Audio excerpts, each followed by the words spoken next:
Happy Wednesday. Welcome to File New. My name is Ryan Selvy, and today we have a exciting collection of stories for you. A lot of Instagram and Facebook news.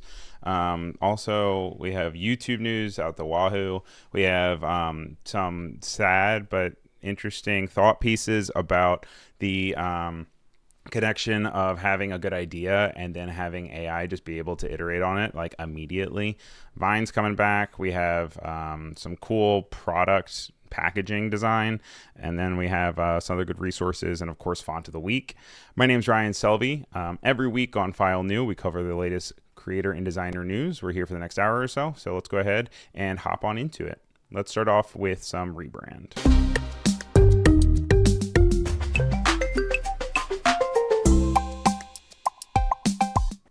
So this has multiple facets to it, this first story.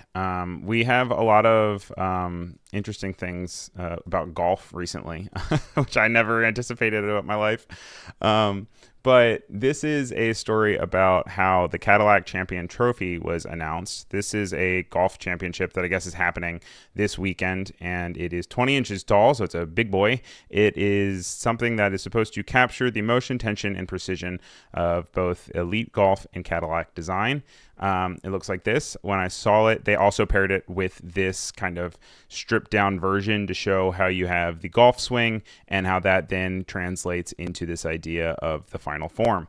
It is very similar to the Picasso, where there is the bull, and as it gets stripped down over time, it gets down to its absolute core structure. This is something that happened long ago, so this isn't obviously Picasso's not around anymore, but this is something that it was very famous and is a cool execution of this trophy. So I saw this trophy and I said, I'm going to put this on File New. It's really interesting.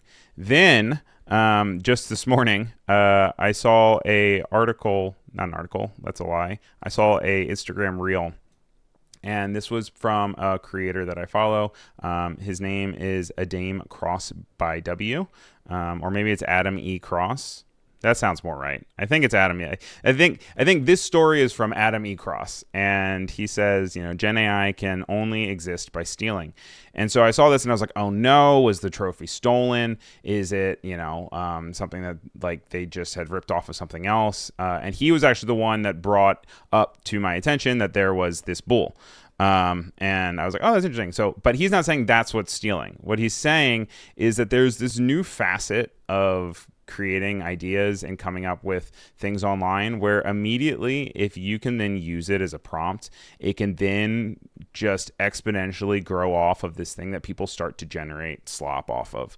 So he actually in his video highlights this ballerina perfume bottle that then turns into something that looks kind of similar. The same creator also generated this ballerina here. They did a chair for a bird, and then people started responding with their own ones, like a chef, and having kind of a chef trophy here, and kind of how that gets you whatever this thing is. Then, of course, people started trolling in the comments. Of course, we have one which is like a toilet, but it's the Relevo, sculpted for everyone. And then, of course, there were also critics of the actual trophy in the chat that I thought were funny, where it says, cool PS5, bro. And this is a PS5. This is the trophy that they have. Now, I still am under the feeling that I really like the trophy. I like what it stands for. I think that there is something cool to stripping things down. I also think it's important to show your process. I know that over here, Adam is saying that it's kind of dangerous to share your process online because then people can replicate it so quickly with this stuff. But I don't know. I'm kind of like in the idea that just because it can be exploited doesn't mean that you should stop doing the good thing, because I think that showing people your process shows that you are human and that you did think through these concepts. And also it's nice to be able to see how you got to a final form. Although I don't know how you put in protections for yourself from then essentially people just being able to steal the idea of process and then being able to mass scale it with AI slop. So like I said, it's kind of a sad story. I don't have shiny bow to put on it to say that it's going to be really happy and that there's a solution to it or there's a way to around it. It's just kind of something that you kind of have to be aware of. No watermark or crediting or anything is really going to prevent this from happening. Just know that when you're hopping into something, that this is now kind of a reality. Pennies is saying there's so many ups and downs to this story. Yes. Or I feel like you could make a golf pun there somewhere to say that there's like swings to it. But also, Oliver is saying that a silver PS5 would not be a bad trophy. Yeah, I mean, I would take it. I do not have a PS5. And Kendall is in the chat saying that she prefers sharing process because 99% of the people don't do the process anyway. And yes, also it gives a good concept and an idea. I actually don't have this clipped. Now I'm just thinking of this out loud right now. But I believe it was Chris who actually posted this morning about a who was it? I'll have to find who it was, but it was posting about what it looks like to have the back end of video editing and what an actual reel looks like with short form video. But on a brighter pastures over here, this is a post that I saw on Threads. I don't normally go on Threads, but I actually do go on Threads a lot because Instagram loves to loop me into it.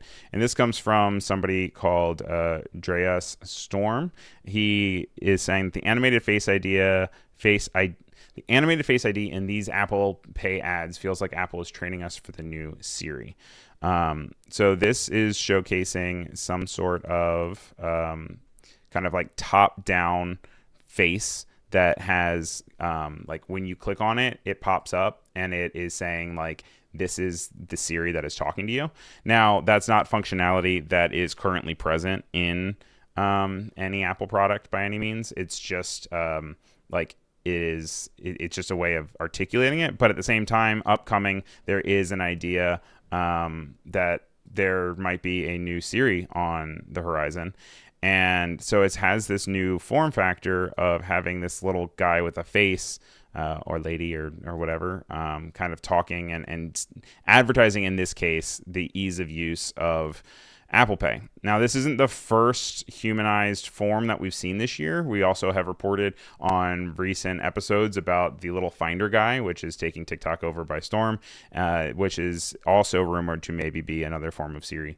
But it's interesting to see this kind of them roll with the punches and go and really highlight on a feature that does not exist, because Apple does not tend to do that. They do not tend to showcase anything that is not actually an optional use case of their product. So I'm interested to see if something like this is on the horizon, but interesting design form nonetheless. It also is taking advantage of the island, because you can't add animations up here. So you can see that he actually pops up to the top. That wouldn't entirely be possible because there is the island where you can't display a face. But all is to say, we'll see in the coming months, probably in June, to see if that's something that happens. Then I'm seeing Jacob Bears is saying, oh, dang, we're getting Cortana from Halo on our phones. You know what? We're not far off, dude. We're not far off. Also, I see in the chat that they're saying Threads is definitely Instagram's pick-me girl, sadly, which is funny. Also, Corey, good to see you over in the chat in Behance. If you're wondering why it's quiet over in Behance, most of the chat happens over on YouTube because we've got polls and stuff. So make sure you hop on over to YouTube. Clever's also wondering if that is Clippy. You know what? I am an advocate for Clippy. I love Clippy. Clippy got a bad rap. Even as a child, I always liked Clippy. That said, I wasn't doing real work on the computer when Clippy was around. I was just playing around in Word and like typing like, I like SpongeBob. But who knows? This is a update from Brand Inquirer. You guys know I love to feature them because they always stay on the precipice of new design and updates for brands. This is a highlight on the new Xbox logo. Xbox itself is going through a whole rebrand and repositioning because game systems and consoles are really kind of in this growing pain moment where all of the other processors in other small form and even big form computing can now essentially replicate what was previously something that you needed to have a console on your TV stand for. Sometimes you can even build this stuff straight into the TV. Also, some places are trying to make streaming a thing where you don't even have a physical memory hard drive of a game. You're just streaming it like you would Netflix. So Xbox is actually this year in particular going through a really hard growing pain of trying to figure out what it is. They're doing this campaign saying this is an Xbox, this is an Xbox, this is an Xbox, and like showing like their mobile situation where they have, streaming on their phone, or they have a new kind of handheld, kind of like a Steam Deck. And so it's this new generation of Xbox. People don't know if Xbox is going to survive. It might turn into a software thing. It might turn into a harder hardware thing where they have a specific product. It's kind of to be seen. Now, there is a new CEO of Microsoft, and they're planning to drop the Microsoft gaming name entirely, and they're consolidating that all under the Xbox brand. And with that, they've revealed this new logo. This new logo obviously still has the same form factor of the previous logos, but it has a new treatment that is kind of going back to the roots of the original Xbox controller. You can see here, this is all screen grabs that I grabbed from Brand Inquirer that were able to put it together. They also removed the Xbox undertone there, but you can see that right when it started, they didn't really have this circular thing, but they've had the circular idea of the Xbox since 2005, and then they've iterated on it many times before, going completely flat in 2019, and then now bringing back this glass effect, which also we can kind of relate to the liquid glass that you can see in Apple design that has and hasn't really taken off. It's kind of still in this weird in-between phase, but it is interesting to see that this is like now going to be iterated. I'm trying to see if I can right now pull up the original Xbox controller, because it had this kind of, maybe it's just in my mind. Maybe I totally made that up in my mind, because I remembered it as being a big green button, but instead it was actually they had the X on it, but it hadn't realized that it was a circular form yet. Maybe it was a 360 controller that had this. Neither near there, but also their naming has been horrible always over the years. Like Xbox One, I'm searching for Xbox One and I can't find the right thing, because it's saying that the Xbox One is different from whatever. Yeah, so I guess the closest you can get kind of is like this shininess with that skeuomorphism, which, by the way, skeuomorphism is the idea of like bringing back design into an idea to make something feel like it's 3D, which was really big before Apple then included flat design. But now we have this kind of glassy, glowy vibe. How do we feel about it? Do you guys like it? I'm seeing Dino saying I'm a PlayStation fan all the way, but I like that Xbox rebrand reminds me of the translucent green Xbox. Yes, it also is very reminiscent of the idea of like see-through technology from the late 90s, which is also very popular right now. I also had a purple see-through Game Boy, which I really liked. We also had see-through phone. We never had the see-through computers, but there's a lot different. Alyssa wants to know what my preferred gaming device is. I switch between the Switch, my computer, and my Steam Deck. I don't have a favorite child, because I like all three for all different reasons. I just like video games. And also I plan to have a video game at some point before I'm 40. So there's that. Going on to our last rebrand of the day, we have some updates from leaked icons about Google. This is coming from Code by NZ, and it says a big visual refresh is coming to Google Apps with the new icons that look cleaner and more distinct. Now, they have previously had this uniform idea of having everything kind of have the same, and when you make it really tiny, you can really not differentiate, or at least it's harder to, like something between maybe Google Meet and Google Drive. It's nice to see that they are now deviating away from that a little bit, because the whole point of having an icon and having something small and recognizable is so that at scale, or when it's surrounded by its peers, that you're able to tell which each one is. This case, it is nice to see that Google Meet is then just turning yellow. Google Calendar is just turning blue. They're kind of moving away from this idea. I got the idea and the motivation behind having this uniform color palette that was present in every icon, but from a use case and scalability perspective, it was just not effective. I'm not the biggest fan of maybe necessarily the designs of some of these, like the gradient on Google Sheets I think is ugly. The gradient on Google Chat I think is ugly. Like, I don't know why we're doing this blue to green situation. In instances like the Google Slides with the pink under here, I think that is a little prettier looking. And the Google Docs, there's some weird parts to it. Maybe it's a sheen, maybe it's having maybe an idea of glass while still being flat. But the Gmail, like, I don't know I don't know. There's things that I really like about it, and there's things I really don't like about it. So I think it's both successful and unsuccessful. Corey is saying that, so I like this, but the gradient is stupid, which, yes, I hear you there. And Jacob is saying that this feels similar to the glassiness. And yeah, I think that's very interesting. Corey also says that it looks out of place, which I also agree. It seems weird. Yeah, that is what we have for all of our rebrands, but we have plenty of industry news today. I know we are about 20 minutes in. We've got plenty of stuff still coming up. So let's go ahead. This is our next section where we talk about news stories in the creative industry and the way that you also market your social media and stuff. So over to the news.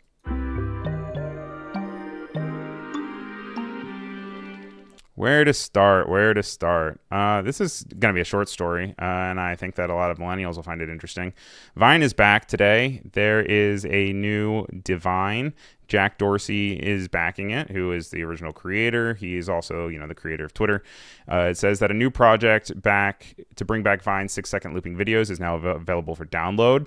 It is called Divine, and it was brought back by his And Other Stuff nonprofit, which is it's focused on funding experimental open source projects that have potential to transform the social media landscape. It is coming back with an archive of roughly 500,000 Vine videos, all half a million Vine videos restored from a backup of the original service, and allows creators to also post new Vines once again.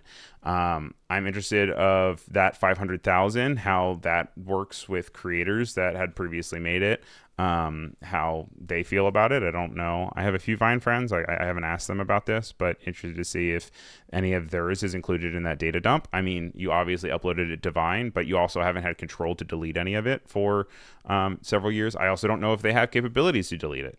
You can see that the new user interface looks a lot like TikTok or Reels or Shorts, where it is kind of focused on vertical, which I'm interested to see how that plays out, since it is traditionally a square format. And then you also have kind of this explore page where there's classics where you can look through the old ones. I am skeptical that this will go anywhere. I think that maybe Vine could have had a life. I think that it was shut down way too early. They needed to find a way out to monetize it. And then essentially all the other platforms came in and ate their lunch, and it was a big regret. Jack talks about it a lot, that he regrets shutting down Vine. But now 6 seconds, I just don't think he'll do it anymore. Now we are kind of at a place where short form video is kind of we're moving at a faster pace, but short form video is kind of expected anywhere to be from 45 seconds to 60 seconds long. And I think if people are just limited to 6 seconds, we're not necessarily going to get it. Corey says, is this available for download now? I have not personally downloaded it. It did say that it launched though. So yeah, it says it's now available for download on the App Store and Google Play. So you should be able to get it just now. Oliver says that he's on the Vine waitlist, but I think you should be able to just hop in maybe. I don't know. Jacob is saying that it's a recession indicator.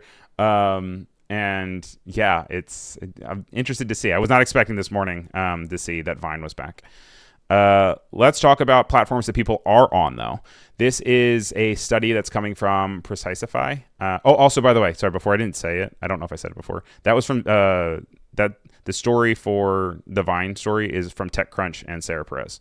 All of these links are available in the Raindrop, which are available in the description of this video. And then also, I'm going to go ahead and I'll drop the link in the chat for you guys right now. That way you guys just have it on hand in case you want to click through anything. But this is where all of the links are. So this is coming from Precisify. It was posted as an article covering it on TubeFilter, which is a really good news source for YouTube updates. This is from James Hale. It says that Gen Z and millennials consistently converge on YouTube, where they have better recall and find the best quality ads, according to this new data. So it says that nearly 45% of both age groups spend between 30 and 60 minutes watching YouTube content each day. 11% of both age groups, which is both Gen Z and millennials, are long-time viewers, watching between 2 and 2.5 hours content per day. Basically, the study was studying 13 to 44-year-olds and showing that there is highlights and significant difference. it shows that there's significant differences in how Gen Z and millennial audiences are consuming media across different platforms. So they go into a bunch of different ones. They talk about even streaming platforms like Disney and stuff. But the one that they really focus on is obviously 68% of Gen Z is using TikTok, while only 46% of millennials are using TikTok. However, 83% of Gen Z and 78% of millennials are using YouTube. And so this is beating every other platform for sheer audience size. And this is where people are watching, people are consuming. If you are a video creator, whether it is short form video, whether it's long form video, if you're a photographer, make videos. That's all I can say. Make videos, because this is the place where audiences are going. It is the largest media company now. They passed Disney. You need to use YouTube. Of course, as always, this is Ryan Selvy saying this, not Adobe. You're watching this on YouTube, so obviously you guys use YouTube. But this is just super significant. Everyone is on YouTube. That is where the audience is. That is where people see your content. If you make YouTube, if you make videos or any content, if you make illustrations, do process videos, do anything, just get on YouTube. Jacob is saying YouTube is objectively the most accessible. I guess we'll keep it on YouTube news here for that, where we're talking about streaming now, and YouTube's uninterrupted side-by-side live streaming ads are now starting to be tested out. This is coming from Sam Gattel from TubeFilter. This is a screenshot uploaded by the Reddit user PuffballOfficial12 to the YouTube. You can see that on the top here, there is a stream of sorts of Baldy off of a game, and you can see the chat here. But on the bottom, there is a sponsored ad that pops up. And so what's happening here is YouTube is testing a new ad format that reinforces the platform's mission to make its live streams more seamless. And they're having the side-by-side ads that show ads in a separate loaded video player that pops up directly below the active stream. That way the ad break can still run without having to interrupt the stream. So with audio, I know on Twitch, this works in a way that like it will go up and you'll just have a little tiny thumbnail in the corner of the stream that's currently active, and you'll kind of be taken over by the audio and commercial full screen. I believe this probably will take over the audio. I'm assuming. I have not seen it yet, but I am assuming that it will take over the audio. But that said, you still will be able to keep a full screen idea of being able to see the stream that you are missing. So just something to look out for. And once again, creators beyond a certain threshold can make money off of these ads playing. So if that's something that you're looking to monetize videos and you're streaming, YouTube is a place to check out. I will say to that point though, YouTube's live stream discovery is not great in the same way, in the way that like Twitch actually is pretty good at discovery and raids and stuff. YouTube, for whatever reason, has not caught the memo on figuring that out. They are experimenting with the ability to have multi-view on YouTube, so you can watch multiple live streams all at once, just because it's not enough to have a second screen that you're already scrolling on. You also need to be able to put it all on the screen. I could see this being really useful in maybe like red carpets, or this could be useful in sports or live events. As far as like, you know, you watching different videos of video gamers streaming or file new, I don't see this necessarily being a feature that you might want to use, but it is something that they are working on, and you can play around with Multiview on YouTube TV, which, as you guys know, TV usage for YouTube is really spiking this year. We have another YouTube story, but we're going to come back to that because I feel like if you're not interested in YouTube, I'm going to lose you, and I don't want to lose you. So let's talk instead about Instagram instance real quick. So this isn't available in America yet. It's something that is expected to probably come to America, I'm guessing. But it is the Snapchat clone that Instagram launched last week. It's called Instance. And as you might expect, it says that it is letting users share disappearing photos with their friends that can be viewed only once and are only available for 24 hours. There is no editing allowed, which is where this differs a little bit from Snapchat, because Snapchat, you can have like edits and filters and things that you put on top of the video itself. But you can like do little doodles, you can put filters, you can do whatever, and then you can send it off to your friends. For this new Instagram instance, it is having that idea of sending something and only being available for 24 hours. But the only thing that you can modify in any way is adding text. Anything beyond that is inaccessible, and you cannot edit at all. You cannot upload things from your computer. You cannot upload things from your camera roll. You cannot, put on a color adjustment. You cannot do it. Like, it is supposed to be click and send. Now, it's linked directly to Instagram in the same way that Threads is linked to Instagram in a way. But the thing that's interesting is you're not having different follower lists, because when there was Threads, when you got onto Threads, there was its own vertical where you can follow people and not follow people. This is saying that you can only send instants to mutual followers and your close friends list, which is shared across the Instagram and Instant apps. So meaning that like your Instagram is your core home base, but it's then being used over here with instants from Instagram to then like be your friend list. And I'm interested to see, I have not used Snapchat in years. I'm also 33, so I think it's a much younger thing to do. I think it's also honestly probably like a single thing to do. I feel like people sent like racy things on it. But I also think that younger kids just are having fun with not having that digital footprint, which is also very important, because digital footprints can be kind of bad, and they can also, really kind of affect your standing. This is also very personal and intimate with friends rather than kind of outwardly facing in the way that like Instagram stories are very like for everyone to see. So it says, you share in the moment, get straight to the camera, see photos from your favorite people. You can also look back at your month. So I guess it saves it to your device. And so you'll be able to then see it, and you'll be able to see the reactions that people send to it. But this is not available as far as everyone else. Be Real was big a few years ago. It really has fallen by the wayside, no longer is popular, but it's kind of also something similar to that. Hopping from just big social company to social company. This is other Instagram news, because this is Threads news. This is how the internet kind of works in a circle. So the internet works in a circle in the way that like we're back to chat rooms again somehow, except it's a new form of chat room, right? Meta is adding a new live chat feature to Threads for NBA playoffs and major events. It's not just a straight up entire chat room. It is instead kind of like a live chat experience that other people can drop in on. You can have both like things that you can join it and people can hop in, or you can have ones where you have limited number of people. They're launching it with sports. It's not going to be tied to sports only, but they're kind of testing the NBA playoffs with being able to use it. This is coming from Aaron Pruner at CNET. It says that it adds a real-time conversation component connecting high-interest cultural events.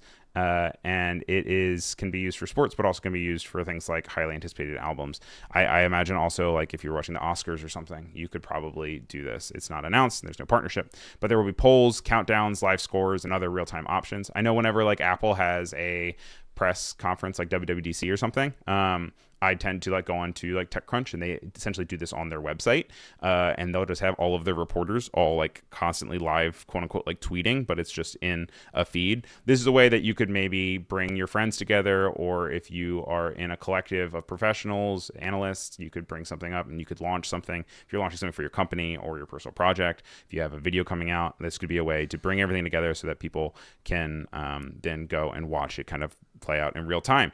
Anyone can join a chat. It can reach capacity, and it can stop accepting new users. That's at 150 people, so you can have 150 people all have access to write, but it can be unlimited as far as who can watch. Once a live chat ends, it's no longer going to be pinned to the top of the community feed, but it's going to remain visible through previously shared posts, so you will be able to go through and be able to see through. I think it's a great idea. I think more services should have something like this, just because this is a form of like, I'm trying to experience two screens when I'm watching a live event that's really big. It could even be a big news story, like, a record being broken or something. Like, for example, like the Artemis landing back on Earth. I was in like 4 or 5 different group chats of people just who we were all sending back and forth all the different links and videos and things. And if that could all be singular into something, and maybe that was even coming from NASA and analysts there, then it could all be in a single feed. So it's really interesting. I'm not a big basketball person. I probably still will check it out just to see how the functionality of it works, but I do think it's really cool feature. All right, we're gonna hop real quick back to YouTube. Just one more YouTube story, I promise. Right? Yes. The next one's kind of YouTube, but not really. This is all about how YouTube is turning to a deal with SiriusXM. Remember them? You probably only listen to them in your car, but they want to gear up with YouTube to be able to help profitize. They want to gear up with YouTube to help make a profit off of audio-only streaming. This is something that's becoming more popular on YouTube. You can actually even get it with YouTube Premium, where you can open up YouTube, you can minimize it, you can still listen to whatever is playing. If you watch that with File New, please let me know. But it's saying that they're working with SiriusXM because they didn't have the capabilities to really address this in-house, and they are giving SiriusXM the exclusive deal to hand SiriusXM Media the rights to sell YouTube's audio-first inventory in the U.S. So this is when someone is listening to something on the platform rather than watching, and that includes background music, streams, podcast playback, and talk format content. This, once again, just showing YouTube's powerhouse. It is even a place where people are going to their podcasts, even if it's not even video. Like, we've talked about how video is a really big podcast platform, and that most podcasts are now having a video element, even if it's someone just talking to a microphone. But now there's even that capability of, like, maybe you're using YouTube as your podcast. Maybe you're using YouTube as your podcast platform, and you're not even looking at anything. You're just listening to it. A lot of podcasts have clips, and that's how they get big and get more viewers, and they kind of increase connection. This is not the story I thought it was. That's over here. We'll talk about this in a second. Instead, we're going to talk about vertical video one last time, and this is about David Ellison. It's taking a page from TikTok's playbook. This is saying that now Paramount is including a vertical video aspect into their apps, and this will help you go and see repurposed snippets from shows like South Park and The Madison to be able to then get the attention of people to maybe check out a new show that they weren't going to otherwise see. I know way back at the beginning of YouTube, YouTube was like laden with Family Guy clips. Like, it was like you go to YouTube to look at Family Guy clips. Family Guy is not owned by Paramount, but it's just an example. I'm thinking of like South Park clips too. South Park clips were all over YouTube. I could see this being successful in the idea of you being on your phone, you pull up Paramount, and then you can see clips from maybe some of your favorite shows. I don't know if people are going to then go on and kind of cycle through TikTok style with shows that they've never seen before to enjoy clips. The clips, for me, if I see clips, it would be clips that are off of shows that I have watched, right? It says right now it's just horizontal clips fitted to the vertical format. So there is some thing. You can use Premiere even there for that. Once again, the show is sponsored by Adobe, but they did not pay me to say that. I'm just saying, like, there is functionalities of like being able to make horizontal to vertical videos. But they're saying that they hope that short form clips will help users discover new shows and movies and increase engagement. It is also kind of following the idea that Disney Plus and Peacock have also added short form video feeds, and Netflix is also doing the same. And it'll be interesting because they're planning to add interactive features like sports stats and polls. And as you guys know, we have all been going over the different sports graphics that we have all been getting into. Allie Rogers is now in the chat. Welcome to the chat, Allie Rogers. Allie has been a correspondent or a co-host for File New in the past. So good to see you again, Allie. Thanks for being here. I'm actually going to go into the article that you sent me that kept me up the other night. So let's go into Spotlight.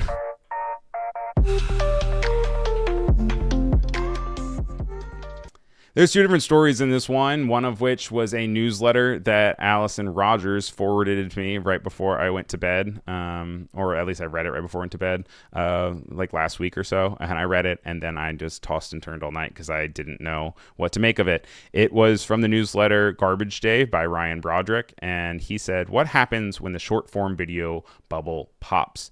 And so he is bringing up a lot of different points. I don't know if I agree with all of them, but he is bringing up this idea of clipping. And these are all the people that are clipping on Kick, which is a streaming service like Twitch. And these are the people that you probably never heard of, but they have literally billions of views. And you can see Clavicular, who is the maxing guy, I guess is all the way up here with billions of views. Or is that trillion? Oh my gosh, it's trillion. Oh, but these are all the things that are linked to his clips. Gotcha. Okay, so he has trillions of views. Nuts. And then all of these people are people that are clipping his content, and you can see that Nina has 22,000 clips, and she has 882 million views from them. And so you can see here on Business Insider, they're saying that elite clippers are earning big paychecks by helping podcasters and live streamers stay in your social feed. The marketing, which is a practice of when you're taking things and you're getting paid to take a clip from the video and make it into short form content. There are people who are making tens of thousands, if not hundreds of thousands of dollars per month, according to creators, about clipping this content. But it is something that is only increasing. Kendall wants to know if those clips are even converting for anything. I would imagine so, right? If they're paying tens of thousands of dollars, I'm sure that is a big conversion, because I mean, that's also how I found some of my podcasts, is through different clips that have been sent around and like, oh wait, this is a podcast. This is funny that they're saying it. What is it? Is it The Basement Guys? The Basement? I found them through it. Clearly I've listened to them so much, but I did go through a spurt of watching a bunch of their episodes because I had seen some clips of it that were really funny, and then I got into it. It says it has gained popularity among podcasters, kick streamers, and YouTubers like Mr. Beast.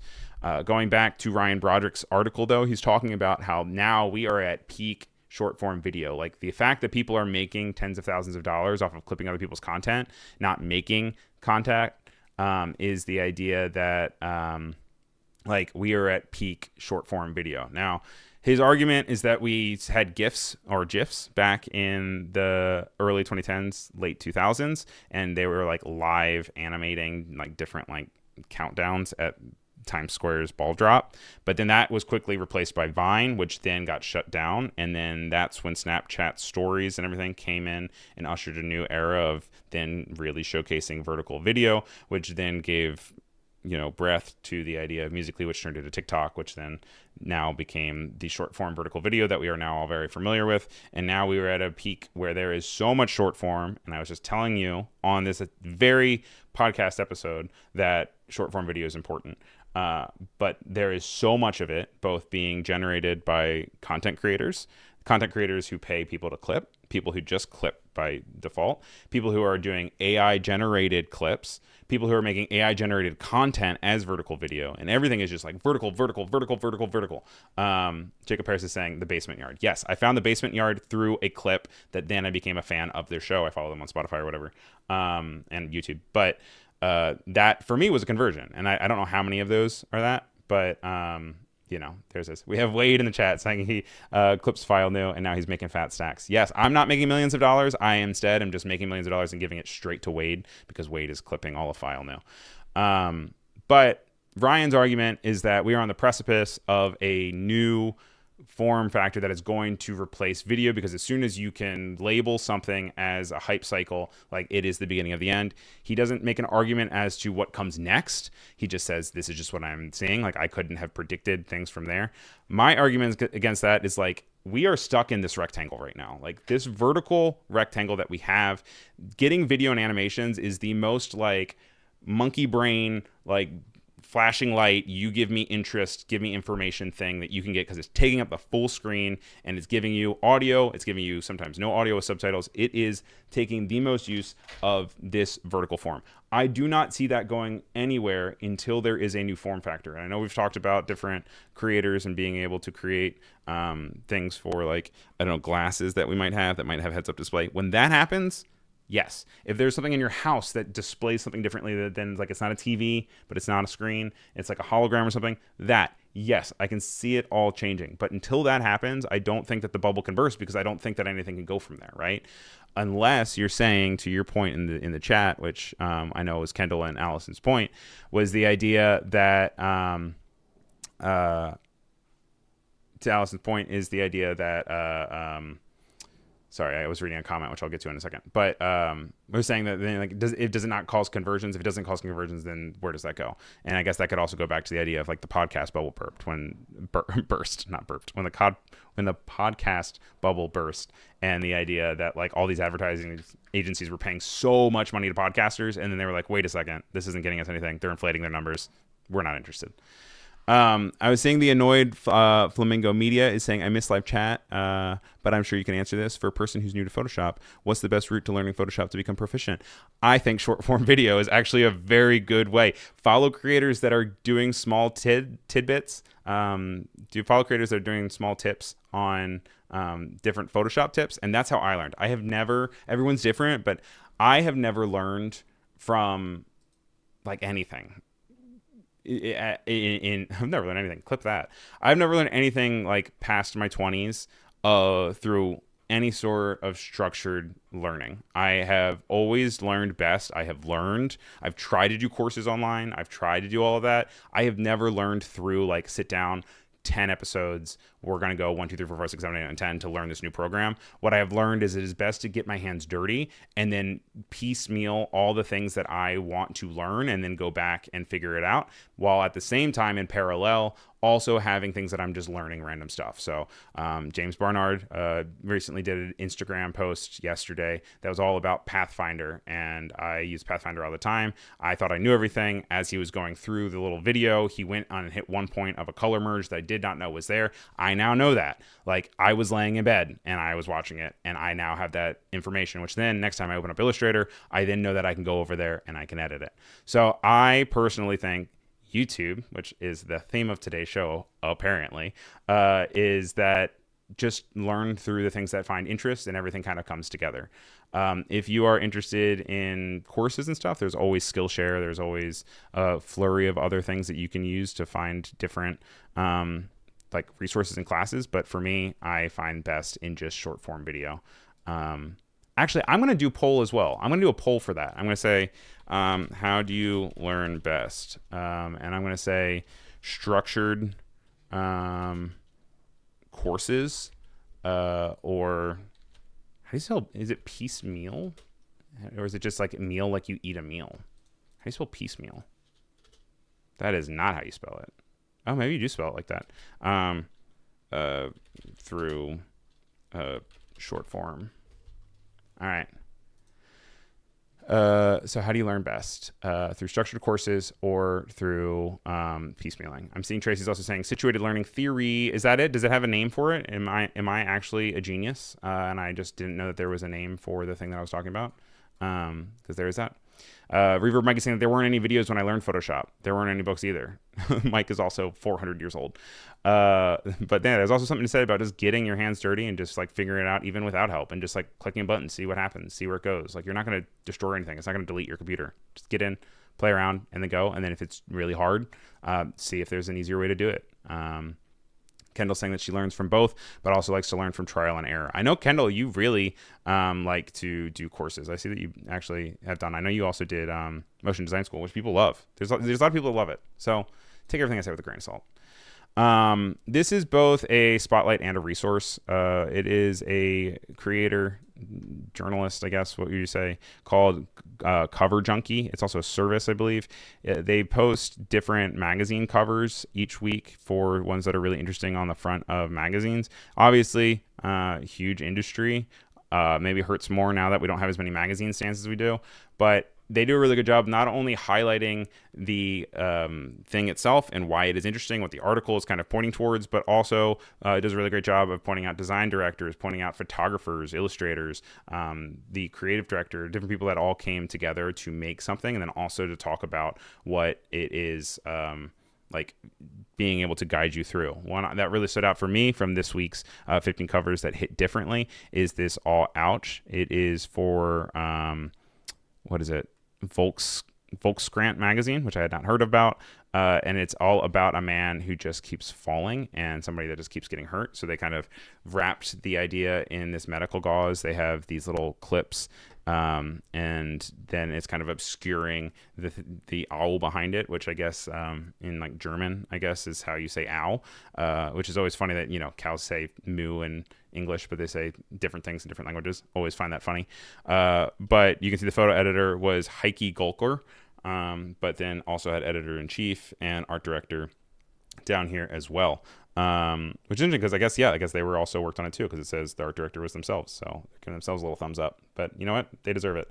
They also have the New York Times Magazine, the end of baldness and the view of new masculinity, doing this big plume thing. Let me know if you guys figure that out. Also, this nice free bread from the Atlantic, which has this, and it has the type obscured behind different pieces of bread.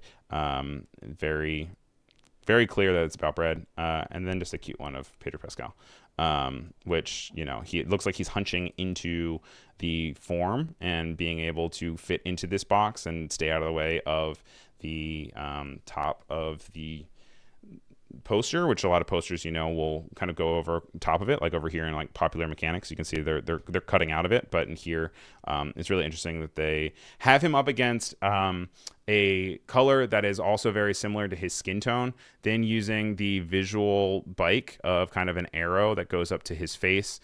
They also are using this white side to then design element that pops out to have his name. This is really hard to see. I don't know if I love that, but I guess it's not that important. What you're interested in is the name of the magazine, the person, and their name.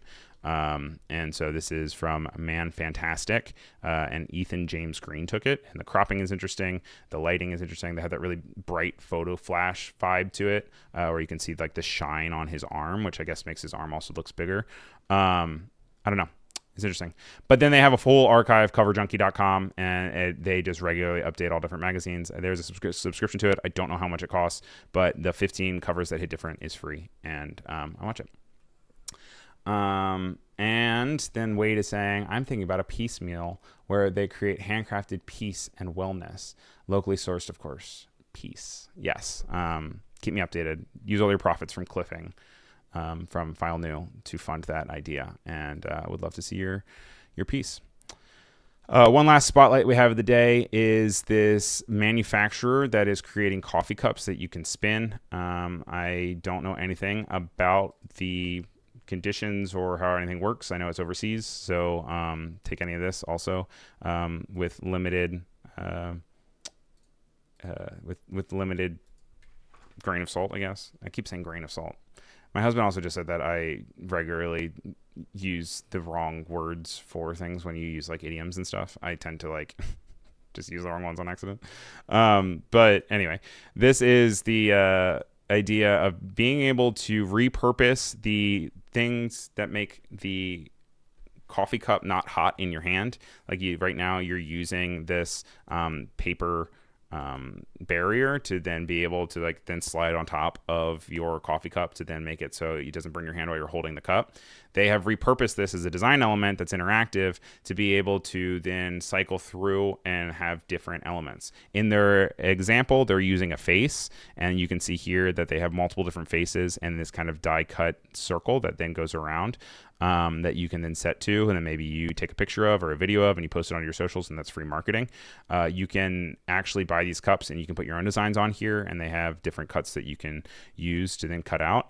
Like I said, I have not ordered from them. I have not spoken to anyone who's ordered from them. This is not an endorsement. This is just something that I found really interesting. And I was like, oh, that's a really cool way to take something that you're going to have anyway of kind of paper waste and then being able to repurpose it to then also have it complement your brand. Because the other thing is when you take that paper waste of the warmer and you put it over top, then normally it's just a brown thing that puts on. It covers up your logo. It covers up the brand identity. This is a cool way to still be able to have your brand front and center, and also good for a picture and also personable, while also still having the functionality that it has. So that's what we have.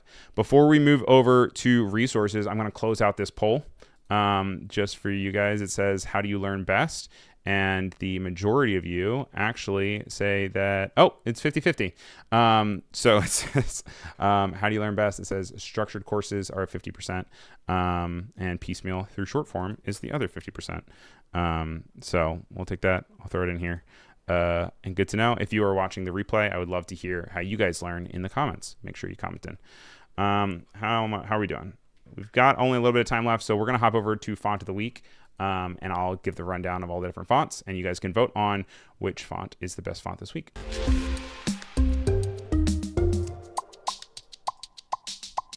I'm setting myself up for failure as far as how to not pronounce things. I think this is Tarif. It could be Tarif, but I think it's Tarif. It is the Typeform created by Andrea Tartarelli and Cosimo Lorenzo Pencini and Francesco Canavero from Zeta Fonts.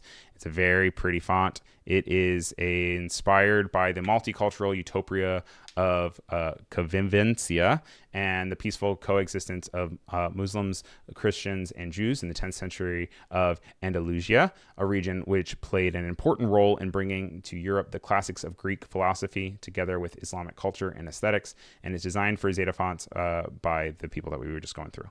It's a slab serif. It is a humanist skeleton in inverted contrast, subtly mixing Latin zeist, calligraphic details, extreme ink traps, and postmodern unorthodox reinvention of traditional grotesque letter shapes.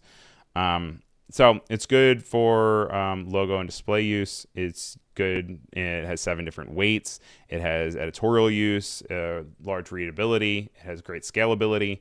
And it has a lot of personality to it as well. I'm going to start this poll for Font of the Week, and then that way you guys can vote on it while we were looking. And also let me know if you guys think that I'm saying Tarif right or not, because I think that is what it is. But it says type without frontiers. Then we're also going to have Sanga Unicase, and then finally we're also going to have Caesura. Which is like that. So we're going to start those polls.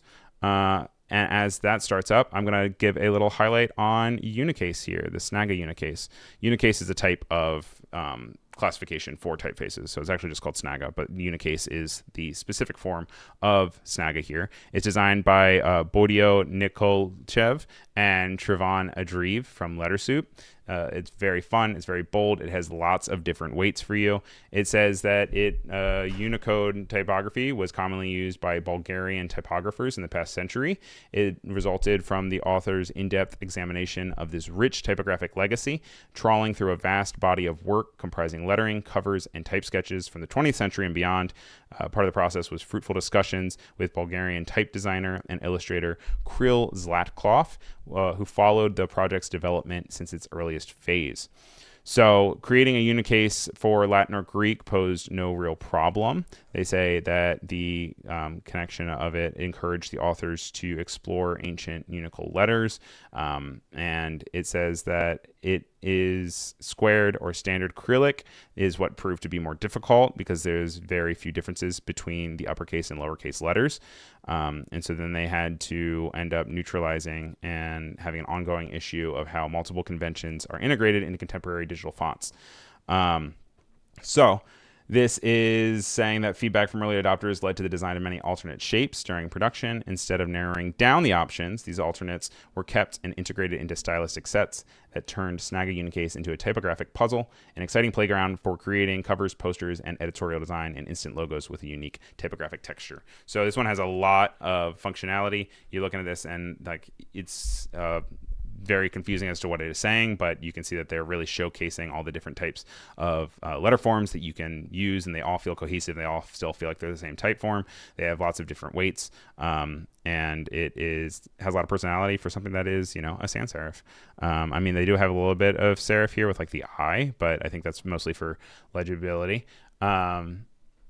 Pronunciation of the week, when, says Alyssa. I know, I am flying through these names.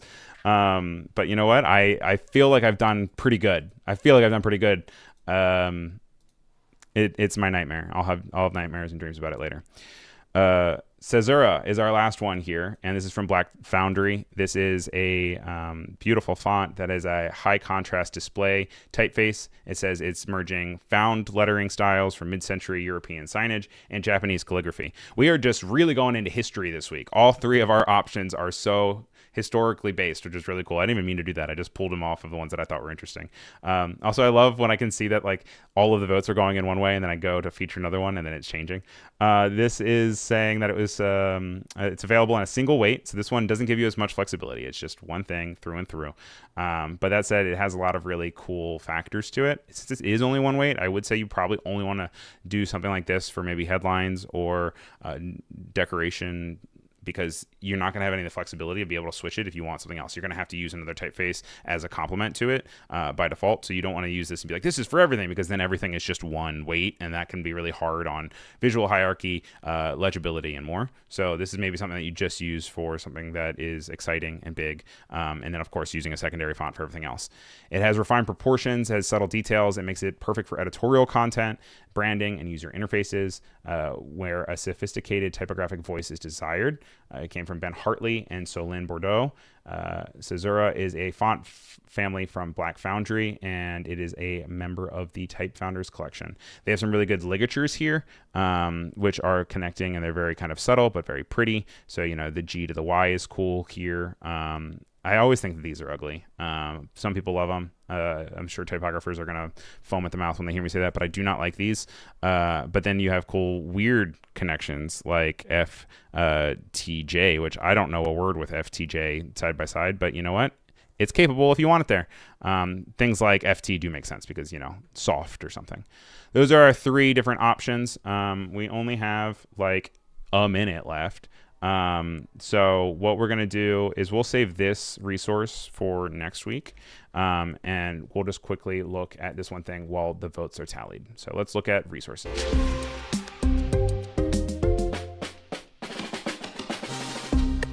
Small Instagram update here. This is all about analytics with Instagram. This is coming to us from our good friend Lucas O'Keefe. It says Instagram reveals which metrics matter the most for reach. And he says, what metrics should I focus on to grow? Instagram just answered that for us. They updated insights and now show the actual ranking of what impacts each the most. So number 1 is skip rate. Number 2 is shares. Then it is likes, then saves, then reposts, then comments. And you can see how it is kind of set up. The biggest one, obviously, being skip rate. If everyone skips your stuff really quick, that means that they're not going to want to show it to other people. But then if you have sharing and people are sharing things, they're like, oh, okay, this is staying really big. Like rate also helps, and save rate and repost. Is basically saying that now you can look at these and you can make sure that you're looking at your analytics and you know what to create. The most important thing, I guess, is to make shareable content that people want to share with their friends or save and come back to later. And most importantly, they don't want to skip. So thank you to Lucas O'Keefe for showing that. Let's hop back into Font of the Week.